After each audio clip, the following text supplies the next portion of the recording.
ଲିଜା ତୁମେ କାହା ସହିତ କଥା ହଉଛ ଆଉ କାହା ସହିତ ଘର ଛାଡି ଯିବ ବୋଲି କଥା ହଉଛ? ମୋ ଭଉଣୀ ସିଏ ଯାହା ସହିତ କଥା ହଉ କି ଯାହା କରୁ ତୁ କହିବାକୁ କିଏ? ଆମ ଘରେ ମୁଁ ତାକୁ କହିବି, ଏ ଘରେ ମୁଁ ତା ଭାଇ ଅଛି। ତୁମେ ଠିକ କହୁଛ, ମୁଁ ତ କେହି ନୁହେଁ, ମୁଁ ତ ଗୋଟେ ପର ଘରର ଝିଅ। କିନ୍ତୁ ମୁଁ ବି ଗୋଟେ ଝିଅ। ମୁଁ ଭଲସେ ଜାଣିଛି ଯଦି ଗୋଟେ ଝିଅ ଘର ଲୋକଙ୍କୁ ବିରୋଧ କରି ଆଉ କାହା ସହିତ ପଳାଏ, ଘର ପାଖ ସବୁ ଝିଅଙ୍କର ସ୍ୱପ୍ନ ଆଉ ତାଙ୍କର ପାଠ ପଢିବାର ସ୍ୱାଧୀନତା ତାଙ୍କଠାରୁ ଛଡେଇ ନିଏ। ସେଥିପାଇଁ ତ ମୁଁ ତାଙ୍କୁ ବୁଝଉଥିଲି, କିନ୍ତୁ ତୁମେ ମତେ ଭୁଲ ବୁଝିଲ। ହଁ ତମେ ଠିକ କହୁଛ, ଯଦି ଗୋଟେ ଝିଅ ଘର ଛାଡି ଆଉ କାହା ସହିତ ପଳାଏ ସବୁ ଝିଅଙ୍କର ଭବିଷ୍ୟତକୁ ନଷ୍ଟ କରିଦେଇଯାଏ। ତା ସହିତ ବି ବାପା ମାଙ୍କର ସ୍ୱପ୍ନକୁ ବି ଭାଙ୍ଗି ଦେଇଥାଏ।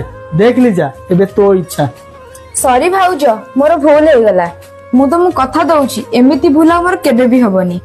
ମୋ କଥାକୁ ବୁଝିପାରିଲ? ଏଇଟା ମୋ ପାଇଁ ବହୁତ।